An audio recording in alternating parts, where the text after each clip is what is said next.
Hello बच्चों, कैसे हो आप सब।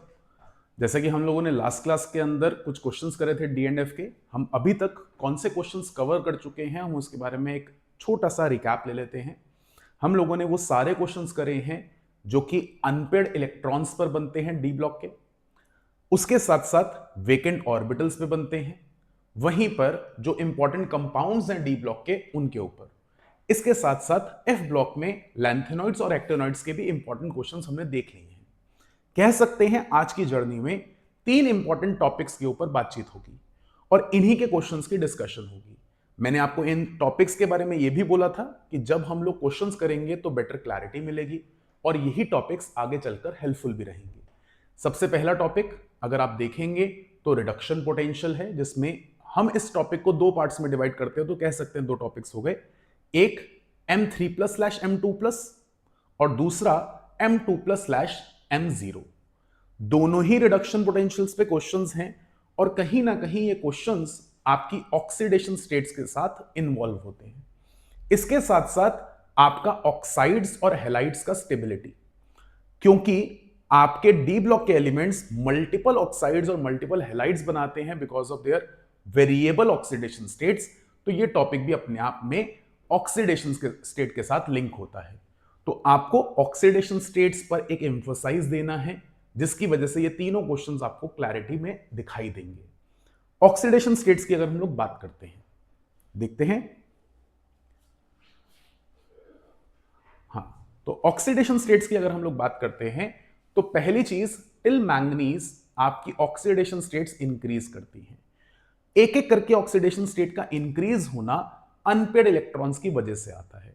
इसके अलावा 4s का खाली हो जाना या किसी जगह पर half filled D orbital, completely filled D orbital या डीडी स्प्लिटिंग का भी रीजन बनता है। जहां पर आप क्रोमियम देखते हो तो वो डीडी स्प्लिटिंग में T2G हाफ फिल्ड की स्टेबिलिटी ऑफर करता है।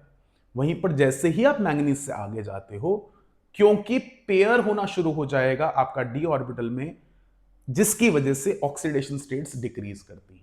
जहां कॉपर दो ऑक्सीडेशन स्टेट +1 और +2 दोनों दिखाता है। कॉपर एक इंपॉर्टेंट पॉइंट है जहां पर आपके मल्टीपल टाइप ऑफ क्वेश्चंस बन सकते हैं, चाहे वो कॉपर आयोडाइड के बेसिस पर हो कि क्यों डिस्प्रोपोर्शनेशन होती है या डिस्प्रोपोर्शनेट होकर वो क्या क्या बनाता है, तो वो Cu और Cu(I2) बनाता है। लाइकवाइज Cu का एक्वस स्टेट में बिहेवियर। तो ये ऐसे क्वेश्चंस हैं, बट अगर हम जनरलाइज करें तो ऑक्सीडेशन स्टेट में क्यों +2 ऑक्सीडेशन स्टेट स्टेबल है, ये हमने प्रीवियस क्लास में सीखा था। उसके बाद मैंगनीज हायर ऑक्सीडेशन स्टेट्स क्यों दिखाता है, इसी के भी क्वेश्चंस करे थे। इवन इन ऑक्सीडेशन स्टेट्स के बेसिस पे ही आपने बहुत सारे क्वेश्चंस की बात करी थी। तो आज हम लोग बिगिन करते हैं ऑक्सीडेशन स्टेट से होने वाले कुछ एप्लीकेशंस। पहला, रिडक्शन पोटेंशियल्स। रिडक्शन पोटेंशियल्स दो तरीके से, एक M3+/M2+, दूसरा M2+/M0। तो सबसे पहला क्वेश्चन जो आपकी स्क्रीन पर है, अगर हम उसको देखें, the E0 values in respect of the electrodes of chromium, manganese and iron are given below. Cr3+/Cr2+ is -0.4 volt, Mn3+/Mn2+ is +1.5 volt and Fe3+/Fe2+ is +0.8 volts. On the basis of the above information, compare the feasibilities of further oxidation of their +2 oxidation state. यानी वो +2 से +3 कितना जल्दी जाएगा, तो definitely +2 reactive होगा, और +3 कितना जल्दी जाएगा उसके बारे में हमें कमेंट करना है। इस पॉइंट को समझने से पहले छोटा सा चीज देख लेते हैं, ऑब्जर्व कर लेते हैं, that will be very helpful for us. सबसे इंपॉर्टेंट चीज, किसी का स्ट्रॉन्ग रिडक्शन पोटेंशियल होता है या हाई रिडक्शन पोटेंशियल होता है, तो कहीं ना कहीं वो एक अच्छा कैथोड बिहेव करता है, और क्योंकि वो एक अच्छा कैथोड बिहेव करता है, उसकी खुद की रिडक्शन होती है और एक स्ट्रॉन्ग ऑक्सीडाइजिंग एजेंट की तरह काम करता है। ऐसे में जिसका रिडक्शन पोटेंशियल कम होता है वो एक अच्छा एनोड बिहेव करता है, यानी उसकी अच्छे से ऑक्सीडेशन होती है और वो स्ट्रॉन्ग रिड्यूसिंग एजेंट का काम करता है। ये दोनों फैक्टर्स आपके लिए E not of M two plus slash M के लिए भी अप्लाई करते हैं और E not of M three plus slash M two plus के लिए भी अप्लाई होते हैं। तो हम क्वेश्चन पे जरा एक सेकंड के लिए वापस आते हैं और हमारे लिए बहुत इंपॉर्टेंट पॉइंट आता है। हमें तीन रिडक्शन पोटेंशियल्स गिवन हैं। आज तीन जो रिडक्शन पोटेंशियल्स गिवन हैं वो M3 plus slash M2 plus वाले हैं। तो देखिएगा, E not of M3 plus slash M2 plus जितना हाई होगा उतना M2 प्लस स्टेबल होगा, क्योंकि M3 plus slash M2 plus high value है तो हमारे लिए M2 प्लस ज्यादा स्टेबल होगा।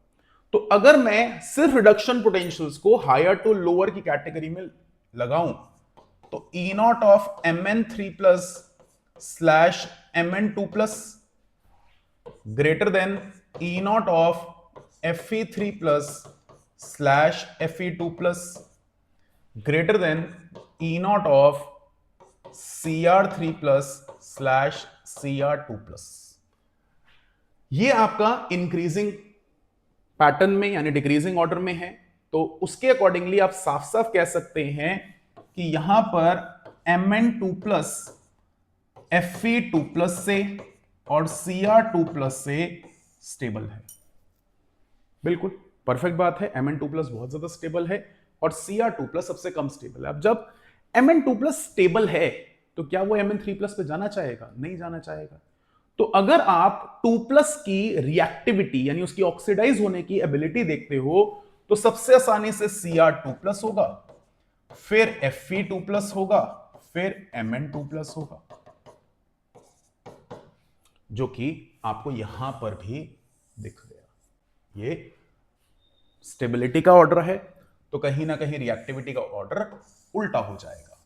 ठीक है, तो यहां पर आंसर आपके ई नॉट के थ्रू आया है, किसी की स्टेबिलिटी के थ्रू आया है। तो यहां से हम एक बड़े इंपॉर्टेंट पॉइंट निकाल सकते हैं। वो पॉइंट क्या कह रहा है कि अगर आपके पास रिडक्शन पोटेंशियल्स गिवन है तो जितना ज्यादा रिडक्शन पोटेंशियल की वैल्यू होगी उतना आपका लोअर ऑक्सीडेशन स्टेट स्टेबल होगा। यानी अगर मैं E not of M2 plus slash M पे भी ये बात करूंगा तो M क्या होगा? स्टेबल होगा। तो उसी के बिहाफ पर एक क्वेश्चन बनता है। This is important question, one of the very important questions जो आप लोगों को देखना जरूरी बनता है। इससे आगे की बात करते हैं, नेक्स्ट क्वेश्चन पे आते हैं। जरा ऐसा ही क्वेश्चन देखते हैं तो देखना इंपॉर्टेंट है क्योंकि ऑक्सीडेशन स्टेट्स पे बात की जा रही है। हाँ, नेक्स्ट क्वेश्चन पर आते हैं। अब एक और छोटा सा पॉइंट इस क्वेश्चन से पहले ही ऐड कर दूं क्योंकि पॉइंट समझाना है, टॉपिक भी समझना है। अगर आपके पास किसी का रिडक्शन पोटेंशियल हाई है, आप खुद कह रहे हैं वो उस टाइम पर ऑक्सीडाइज नहीं होना चाहता, और क्योंकि वो ऑक्सीडाइज नहीं होना चाहता, ऑक्सीडाइज करते वक्त, इलेक्ट्रॉन लूज करवाते वक्त, आयोनाइज करते वक्त आपकी तरफ से एनर्जी ज्यादा लगेगी। क्योंकि आप 2 प्लस से 3 प्लस जा रहे हैं तो हम सिंपली बोल सकते हो आयोनाइजेशन एंथैल्पी इज हाई, क्योंकि M2 प्लस ज्यादा स्टेबल है, रिडक्शन पोटेंशियल हाई है। लेकिन वहीं पर आप M से M2 प्लस जा रहे हो तो there is a possibility M आपका सॉलिड स्टेट पर भी हो, तो वहां पर सब्लिमेशन की भी एनर्जी साथ में और आयोनाइजेशन की भी एनर्जी साथ में लगाकर आपने दोनों का सम बताना है और फिर बोलना है M2 प्लस हायर है। तो यहां पर कभी क्वेश्चन M से M2 प्लस बने तो समेशन ऑफ सब्लिमेशन एंथैल्पी या atomization enthalpy and ionization enthalpy के थ्रू बोला जाएगा। और अगर M2 प्लस से M3 प्लस बोला जाए तो सिंपली आयोनाइजेशन एंथैल्पी, लेकिन कौन सी? थर्ड आयोनाइजेशन एंथैल्पी, क्योंकि आप तीसरा इलेक्ट्रॉन लूज करने जा रहे हो। तो यहां पर क्वेश्चन रीड करते हैं। The E not of M2 plus slash M value for copper is positive, what is the possible reason for it? तो बेटा अगर किसी की भी रिडक्शन पोटेंशियल पॉजिटिव है तो उसके पीछे साफ साफ रीजन है कि ये इलेक्ट्रॉन लूज नहीं करना चाहता। और इलेक्ट्रॉन क्यों नहीं लूज करना चाहता? क्योंकि या तो आयोनाइज होने में ज्यादा एनर्जी लगी या सब्लाइम होने में एनर्जी ज्यादा लगी। तो आंसर भी ऐसे ही दिया गया है कि दो प्रोसेसेस, सब्लाइम करना या एंथैल्पी ऑफ एटमाइजेशन लगाना, दूसरा आयोनाइज होना, दोनों का अगर हम सम करते हैं तो लगने वाली टोटल जो एनर्जी है वो बहुत हाई है। और इनफैक्ट इसको M2 प्लस को एक्वा स्टेट में मिलाना तो हाइड्रेशन एंथैल्पी, तो तीनों का सम हाई है, जिसकी वजह से पॉजिटिव है इसका रिडक्शन पोटेंशियल। अच्छा, इसी पे क्वेश्चन एक और बनता है। आप डी ब्लॉक की 3D सीरीज में अगर इस पॉइंट को याद करवाऊं तो बेटा ध्यान दीजिएगा, पीरियड 4 तो 3D सीरीज नाम आता है, पीरियड 5 तो 4D सीरीज नाम आता है, पीरियड 6 तो 5D सीरीज नाम आता है, पीरियड 7 तो 6D सीरीज नाम आता है। ये आपके याद करिएगा तो लेंथेनॉइड और एक्टिनॉइड वाले हैं, लेकिन ये बिना लेंथेनॉइड और एक्टिनॉइड या बिना एफ ब्लॉक के हैं। तो इनके अंदर अगर आप 3D सीरीज लेते हो, स्कैंडियम से जिंक वाली सीरीज लेते हो, तो स्कैंडियम से जिंक वाली सीरीज के अंदर आपको सब नेगेटिव रिडक्शन पोटेंशियल्स दिखाई देंगे, लेकिन कॉपर इकलौता है जो पॉजिटिव रिडक्शन पोटेंशियल दिखाई देगा। पॉजिटिव होने का रीजन आपको पता चल गया, बाकियों की कम होगी, इसकी ज्यादा होगी। लेकिन उसके साथ साथ एक और बड़ा स्ट्रॉन्ग रीजन है, लिबरेट करवाना हाइड्रोजन को किसी भी एसिडिक मीडियम में। बाकी सारे लिबरेट करवा पाते हैं क्योंकि नेगेटिव हैं, 0 से नीचे हैं, लेकिन ये लिबरेट नहीं करवा पाता क्योंकि पॉजिटिव है। तो 2 टाइप ऑफ क्वेश्चंस बन सकते हैं यहां पर। पहला कि आप पॉजिटिव क्यों हैं, तो जरूर हाइड्रेशन, समेशन मतलब सब्लिमेशन, और उसको एटमाइजेशन भी बोल सकते हो। क्यों? क्योंकि आपने एटम्स को तो दूर दूर करना है, और आयोनाइजेशन एंथैल्पी का सम करेंगे तो उसका मैग्नीट्यूड बहुत ज्यादा बनता है। वहीं पर दूसरा क्वेश्चन कि इसका पॉजिटिव होना और बाकियों का नेगेटिव होना कहां पर अफेक्ट करता है, तो उसका अफेक्ट कहां आता है कि पॉजिटिव वाला हाइड्रोजन लिबरेट नहीं कर पाता, लेकिन नेगेटिव वाला हाइड्रोजन लिबरेट कर लेता है। तो ये हमारे 2 क्वेश्चंस बनते हैं। इसके आगे एक और क्वेश्चन पे आते हैं हम लोग। यहां पर वही पॉइंट पर आ गया क्वेश्चन एक और आगे, why is E0 values for Mn3+/Mn2+ couple much more positive than Cr3+/Cr2+ और Fe3+/Fe2+? तो मैं इस पे आऊं जरा, बात को समझिएगा।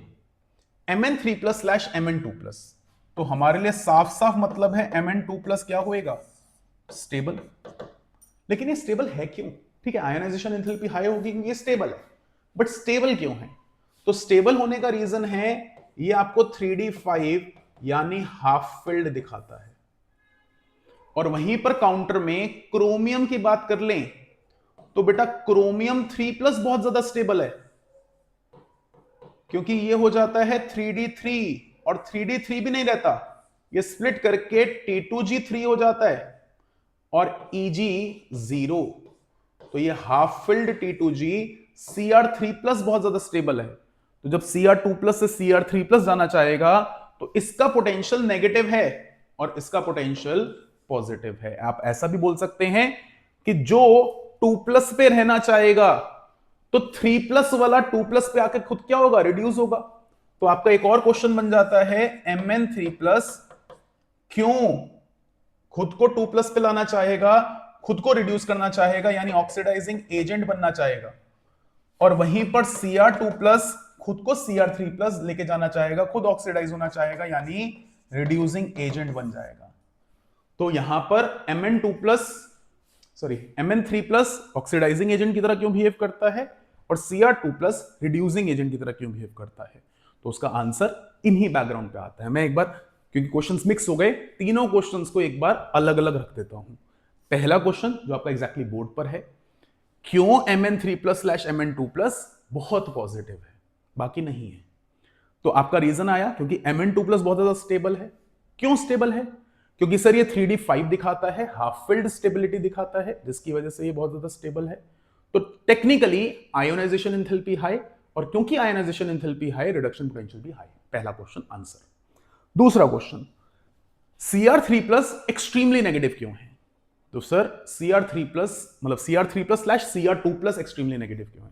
तो सर Cr3+ एक स्टेबल स्टेट है, क्योंकि वो स्टेबल स्टेट है इस वजह से नेगेटिव आता है। अच्छा, क्यों स्टेबल स्टेट है? क्योंकि सर ये 3D3 दिखाता है जिसमें T2G3 और EG0 आता है। अब इसके साथ एड ऑन क्वेश्चन, क्यों आपका Mn3+ ऑक्सीडाइजिंग एजेंट है और Cr2+ रिड्यूसिंग एजेंट है? तो सर ये खुद रिड्यूस होना चाहता है 3D5 के लिए, और ये खुद ऑक्सीडाइज होना चाहता है Cr3+ के लिए। फिर 3D3 T2G हाफ फिल्ड, और ये 3D5 खुद d ऑर्बिटल हाफ फिल्ड दिखाने के लिए। क्वेश्चंस का आपको ये फाइल मिल जाएगा, तो आप लोग देख सकते हो, मैं फाइल स्क्रॉल कर रहा हूं। इसके बाद इससे आगे चलते हैं। क्वेश्चन बनता है आपका, why is first ionization enthalpy of copper is higher than that of sodium? Indirectly हम कंपेयर करें, जैसे लास्ट क्लास के अंदर हम लोगों ने पी ब्लॉक और डी ब्लॉक को कंपेयर करा था, आज यहां पर भी आप डी ब्लॉक को और एस ब्लॉक को कंपेयर कर रहे हो। तो डी ब्लॉक और एस ब्लॉक को जब आप कंपेयर करने आए तो एस ब्लॉक वाला एक इलेक्ट्रॉन लूज करके नोबल गैस इलेक्ट्रॉनिक कॉन्फ़िगरेशन दे देगा, ग्रुप 1 में है। लेकिन वहीं पर डी वाला एक इलेक्ट्रॉन लूज करता है 4s1 3d10, वो भी है, एक इलेक्ट्रॉन लूज करता है तो d10 दिख रहा है, लेकिन ये pseudo noble gas electronic configuration है, ये नोबल गैस इलेक्ट्रॉनिक कॉन्फ़िगरेशन नहीं है। नोबल गैस इलेक्ट्रॉनिक कॉन्फ़िगरेशन में s और उसके साथ एडजेसेंट p कंप्लीटली फिल्ड होगा, यहां पर d कंप्लीटली फिल्ड है, हालांकि ऑर्बिटल कंप्लीटली फिल्ड है, बट इसके बाद वाला p कंप्लीटली फिल्ड नहीं है। तो यहां पर ये थोड़ा सा दिक्कत वाला क्रिएशन आ जाता है, जिसकी वजह से ऐसा आपको दिखाई देता है। आप रीड कर सकते हो आंसर। दो electrons to be removed in both of the cases is from outermost s orbital, but nuclear charge of copper is much higher than that of sodium. Hence, attraction on 4s electron in copper is much greater than 3s electron in sodium. Moreover, removal of one electron from 3s in Na gives stable electronic configuration, while in the case of Cu it gives pseudo noble gas electronic configuration. Perfect. चलिए इससे अगला देखते हैं question. अभी आया आपका oxides पर। तो हम लोगों ने लास्ट क्लास में देखा था कि हमारे पास वेरिएबल ऑक्सीडेशन स्टेट्स होती हैं। वेरिएबल ऑक्सीडेशन स्टेट्स में एक बहुत इंपॉर्टेंट बात है, मैंगनीज +7 ऑक्सीडेशन स्टेट दिखाता है बट ऑक्साइड बनाता है, हैलाइड नहीं बनाता। क्यों? अगर मैं यहां पर देखूं तो ऑक्साइड के साथ ये कुछ MnOx बनेगा, Mn2OX बनेगा, और यहां पर हेलोजन के साथ MXX बनेगा। यहां पर रेशो टेक्निकली 1:7 आएगी और यहां पर रेशो 1:3.5 आएगी। तो जो साइड एटम्स हैं उसमें रिपल्शन कम होगी और यहां पर रिपल्शन काफी ज्यादा होगी, जिसकी वजह से आपके हैलाइड्स मिलना +7 ऑक्सीडेशन स्टेट्स पर सप्रेस हो जाते हैं, ऑक्साइड्स मिलते हैं। अब ऑक्साइड्स की जब हम बात करते हैं, ध्यान से बात को समझिएगा। Considering oxidation states of +2 and +3, they are ionic states, ionic bond बनता है। +3 के बियॉन्ड कोवैलेंट बॉन्ड प्रोड्यूस होने लग जाता है, लेकिन वो बहुत ज्यादा पोलर होता है। अब क्योंकि ऑक्सीडेशन स्टेट इंक्रीज करती है, आप उन पे ऑक्साइड्स बनाते हो, तो हायर ऑक्सीडेशन स्टेट्स पर ऑक्साइड्स आर एसिडिक, यानी जितना ज्यादा ऑक्सीडेशन स्टेट होगा उतना ज्यादा एसिडिक नेचर का ऑक्साइड होने वाला है। तो यहां पर अगर आप देखते हो आपके पास मल्टीपल ऑक्साइड्स की बात की जाए तो MnO, Mn2O3, Mn3O4 वगैरह वगैरह वगैरह सारे ऑक्साइड्स हैं, बट जब आप इनका ऑक्सीडेशन स्टेट निकालते हो 2, 3, 4, 5, 6, तो जैसे जैसे ऑक्सीडेशन स्टेट इंक्रीज करेगा वैसे वैसे आपका करेक्टर बेसिक से एम्फोटेरिक, एम्फोटेरिक से एसिडिक की तरफ शिफ्ट करेगा। तो ये ऑर्डर भी है आपके पास, देख सकते हैं। इसके आगे फिर दोबारा से, account the following oxidizing power in the series of VO2+ lesser than Cr2O7 2- lesser than MnO4 charge minus. तो यहां पर आप कहीं ना कहीं ऑक्सीडेशन स्टेट निकालोगे, हायर मिलेगा, एसिडिक कैरेक्टर मिलेगा। बाकी जो से दोनों क्वेश्चन हैं हमने ऑलरेडी डिस्कस कर रखे हैं, तो कोई दिक्कत वाली बात नहीं है। इसे आगे देखते हैं। ये Mn वाला रिडक्शन वाला हमने देख लिया। इरेगुलरिटीज का रीजन आपको पता है, बहुत सारे, हमारा +2 ऑक्सीडेशन स्टेट का स्टेबल होना, हमारा DD ट्रांजिशन की वजह से स्टेबिलिटी आना, हमारा हाफ फील्ड की वजह से स्टेबिलिटी आना, तो जिसकी वजह से ये सारे वेरिएशंस आते हैं। इसके बाद हमने डिस्कस कर लिया है। मैंने कहा था, स्टार्टिंग में भी कहा था कि हमारे पास बहुत कम क्वेश्चंस होने वाले हैं इस टॉपिक पर, क्योंकि हमने ऑलरेडी काफी क्वेश्चंस देखे हुए हैं और सारे के सारे मॉड्यूल में भी जो क्वेश्चंस हैं वो आपने करने हैं। चलिए, why are the ionization energies of 5D elements greater than 3D elements? तो बेटा 5D और 3D की बात कर रहे हैं, हालांकि हमें पता है टॉप टू बॉटम जाएंगे तो साइज बड़ा होगा, इलेक्ट्रॉन निकालना आसान हो जाएगा, लेकिन आयनाइजेशन एंथैल्पी कैसे बढ़ गई? तो आयनाइजेशन एंथैल्पी बढ़ने के रीजंस में आपका न्यूक्लियर चार्ज आ जाता है। वहां पर चीजों को ऑब्जर्व करना बहुत जरूरी है। जहां आप 5D सीरीज आओगे, मैंने अभी बात करी थी 5D सीरीज में आपको कहीं ना कहीं 6th पीरियड माना जाएगा, और 6D सीरीज में आपको कहीं ना कहीं 7th पीरियड माना जाएगा। तो जो 6th पीरियड है और जो 7th पीरियड है, they carry lanthanoids and actinoids. तो वहां पर लैंथेनॉइड एक्टेनॉइड्स में आपकी कॉन्ट्रैक्शन शुरू हो जाती हैं, और कॉन्ट्रैक्शन होने की वजह से इफेक्टिव न्यूक्लियर चार्ज का वेरिएशन आता है, जिसकी वजह से आयनाइजेशन एंथैल्पी बढ़ जाती है। ये सारे क्वेश्चंस के आंसर्स हैं, ये हमारे इंपॉर्टेंट क्वेश्चंस हैं। अब एक रिक्वेस्ट कर रहा हूं, जो बच्चे मेरे साथ कर रहे हैं डेफिनेटली उनके पास मॉड्यूल्स हैं, बट जो बच्चा अगर मेरे साथ जुड़ा हुआ नहीं है और उसको भी क्वेश्चनियर्स चाहिए, क्योंकि D&F चैप्टर हो जाए, बायोमोलिक्यूल्स एज अ चैप्टर हो जाए, these are very important chapters. और चैप्टर्स इंपॉर्टेंट इसलिए नहीं है कि कॉन्टेक्स्ट है, बट चैप्टर इंपॉर्टेंट इसलिए है कि हम उसको बहुत लाइटली ले लेते हैं, और लाइटली लेने में हम इनकी क्वेश्चंस की ऑब्जर्वेशंस या प्रैक्टिस नहीं करते।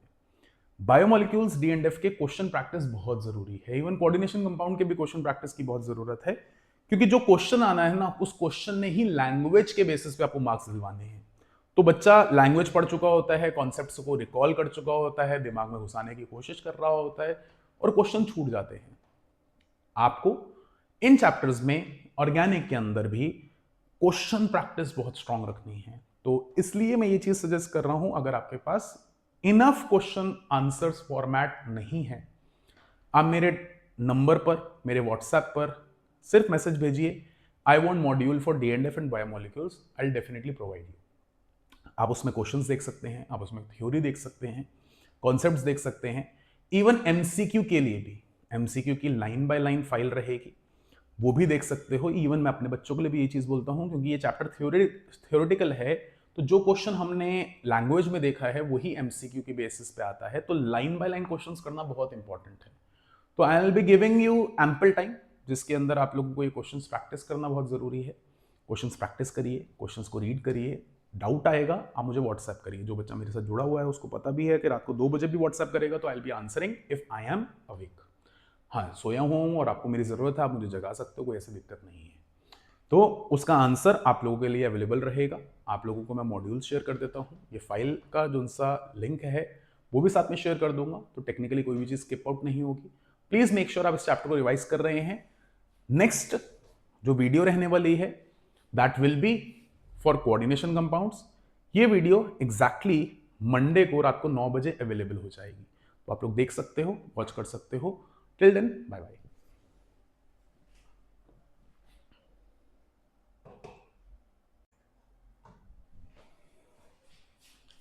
हेलो बच्चों, आई होप आप लोगों की लर्निंग बहुत बढ़िया तरीके से चल रही होगी।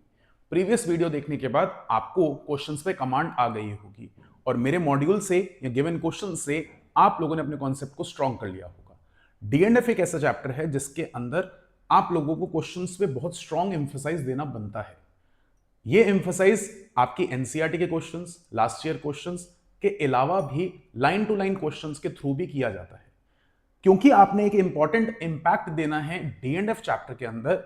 आपके लिए MCQs अपने आप में बहुत इंपॉर्टेंट टूल बन जाएंगे। MCQs लाइन बाय लाइन कहीं ना कहीं आपका एक इंपॉर्टेंट रिसोर्स बनेंगे एफिशिएंट रिजल्ट्स के लिए। तो अगर आप लोगों को लाइन बाय लाइन क्वेश्चंस चाहिए तो दिए हुए डिस्क्रिप्शन पे आप लोग क्लिक करिए, या QR कोड पर आप लोग स्कैन कीजिए और मेरे से मांगिए I want D&F MCQ questions. मैं आपको वो क्वेश्चंस की बुकलेट शेयर कर दूंगा।